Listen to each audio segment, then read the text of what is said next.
నమస్కారం గురుగారు. నమస్కారమ్మా. గురుగారు, ఇంట్లో తులసి కోట ఏ వైపు పెట్టుకుంటే అదృష్టం కలిసొస్తుంది? ఒకవేళ తులసి ఎండిపోతే దేనికి సంకేతం అంటారు? వివరిస్తారా? తప్పకుండా తల్లి. ముందుగా శ్రీ మహాగణపతి దేవతాభ్యో నమః. చూసే వీక్షమందరికి అందరికీ నమస్కారం. ఏది ఉన్నా ఏది ఉండకపోయినా మన ఇంట్లో తులసి కోట ఉండడం అనేది హిందూ సనాతన ధర్మం వచ్చేవంటి ఒక ఆచారం. తులసిలో 2 రకాలమైనటువంటి తులసి ఉంటుంది. ఏమేమి తులసి అప్పుడినే ఒకటి లక్ష్మీ తులసి, ఒకటి కృష్ణ తులసి. ఏమ్మా? ఆ 2 తులసి కూడాను కలిసి పెట్టడం వల్ల అద్భుతమైనటువంటి వైబ్రేషన్స్ రావటం అనేది జరుగుతుంది. అప్పట్లో అంటే ఇప్పుడు మనము ఒక 20, 30 సంవత్సరాలు వెనక బ్యాక్ సైడ్ చూసుకుంటే ఇండిపెండెంట్ హౌసెస్ ఉండేది. పురాతనమైనటువంటి ఇల్లు ఉండేది 50, 100 ఏళ్ళ కింద. అప్పుడు పెరట్లోనే తులసి కోట కట్టేవాళ్ళు. ఎందుకు అప్పుడినే ముందుగా లేసినప్పుడు ముందుగా దర్వాజా తీయకుండా ముందు ద్వారం, ముఖద్వారం అంటారు కదా, ముందు ద్వారం తీయకుండా పెరటి ద్వారాన్ని ఓపెన్ చేసేవాళ్ళు. ఎందుకు అప్పుడు చేసేవాళ్ళు అప్పుడినే ఎప్పుడైతే కూడా రాత్రుల్లో దరిద్ర లక్ష్మి లోపల ప్రవేశిస్తుందో అది పెరటి వైపు నుంచి తొలగిపోతుంది. అప్పుడు మనం లక్ష్మీదేవిని చూసి ఆ ఇంటి యజమానురాలు ఎవరైతే ఉందో ఆవిడ గారు మొహం కాల్చేతులంతా చేసుకొని స్నానం చేసుకొని పసుపు పెట్టుకొని ఆ ఒక తులసి కోట చుట్టూ కూడాను ప్రదక్షిణ చేసేవాళ్ళు, దీపార్థన చేసి.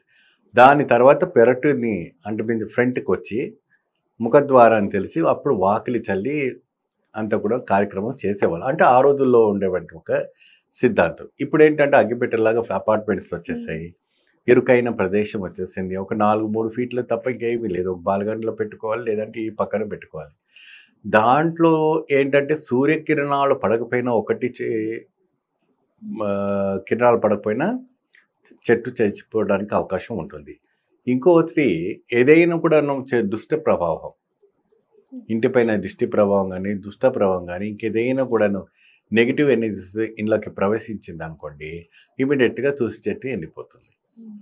ఆ తులసి చెట్టు ఎండిపోతున్న మీరు తెలుసుకున్న తర్వాత ఇమీడియట్గా మీరు ఇంకొకటి ఒక తులసి చెట్టు తీసుకొచ్చి ప్రతిష్టాపనం చేసుకోవాలి. అది ఎండిపోయిన తులసిని ఏం చేయాలంటారు? దాన్ని ఎట్లయినా నీటిలోనో దాంట్లో నిమజ్జనం చేస్తే సరిపోతుంది. ఇమీడియట్గా మీరు ఇంకొకటి తులసి చెట్టు తీసుకొచ్చి పెట్టుకోవాలి. కానీ ఏ దిశలో పెట్టుకుంటే మీకు లాభదాయకంగా ఉంటుంది అనేసి చాలా వరకు ధర్మ సందేహాలుగా ఉంటుంది. ఇది వచ్చేసి చూడండి అమ్మా, మీకు నైరుతి మూలలో తులసి చెట్టు పెట్టడం లేదా ఈశాన్యం సైడ్ తులసి చెట్టు పెట్టడం వల్ల మీకు అద్భుతమైనటువంటి ధనము, ధాన్యము, ఐశ్వర్యము, అదే రకంగా మీకు మీ అయిన వాళ్ళ ద్వారా కూడా అంటే సంపద కూడా పెరగడానికి మంచి అవకాశం ఉండడానికి ఉంటుంది. గురుగారు, తులసి కోట దగ్గర ఏ విధమైన నివేదన పెట్టాలి? అంటే కొంతమంది పసుపు పూస్తూ ఉంటారు. ఇది ఒకవేళ పసుపు రాస్తే కనుక ఉదయం రాయొచ్చా లేదా సాయంత్రం రాయొచ్చా? వివరిస్తారా? తప్పకుండా. అలాగే దీపారాధన కూడా ఏ వేళల్లో చేయాలి, ఎలా పెట్టాలి దీపం? అంటే ఎక్కువ శాతము లక్ష్మీదేవి ఆహ్వానం చేసుకోవడానికి మనకు ఉదయం సంధ్య వేళము 2 కూడాను చాలా విశేషం.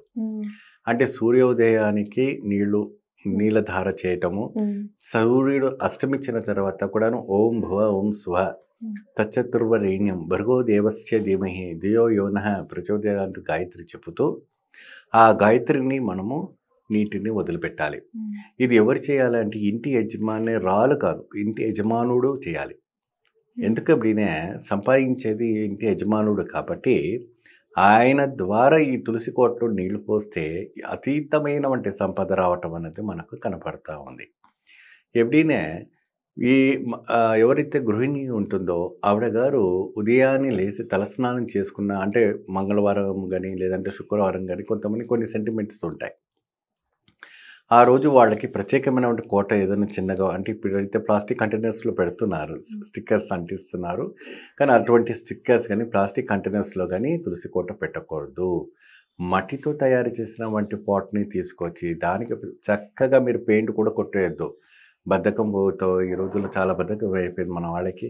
ఆ బద్ధకం కూడా తొలగిపోవాలి. శాస్త్రోత్తరమైనటువంటి లక్ష్మి నిరంతరంగా మన ఇంట్లో నివసించాలంటే మీరు గుండు అంటే దొడ్డు కాయ ఉన్న వంటి పసుపు కొమ్ము అంటారు, దొడ్డు పసుపు.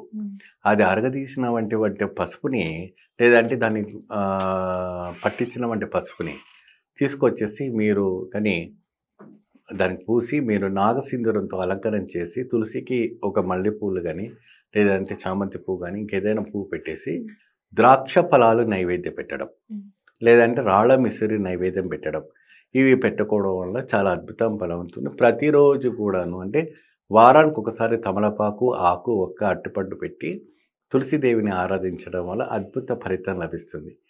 దీపారాధన అనేటప్పటికీ నువ్వుల నూనె శ్రేష్టం. నువ్వుల నూనెతో చేయాలంటారు. చాలా అద్భుతమైనవంటి చేయటం అది తూర్పు ముఖాన పెట్టడం వల్ల కానీ ఇంకా అద్భుతమైన వైబ్రేషన్స్ రావడం అనేది జరుగుతాయి. తంత్ర సాధన గురించి, వశీకరణ గురించి గురుగారు చాలా చక్కగా వివరించారు కదా! మరి ఈ తంత్ర సాధన గురించి కానీ, వశీకరణలో కానీ మీకేమైనా సందేహాలు ఉంటే గురువుగారితో మీరు మాట్లాడొచ్చండి. కింద స్క్రోల్ అవుతున్న నెంబర్స్‌కి కాల్ చేసి గురువుగారిని మీరే డైరెక్ట్‌గా అడిగి తెలుసుకోవచ్చు.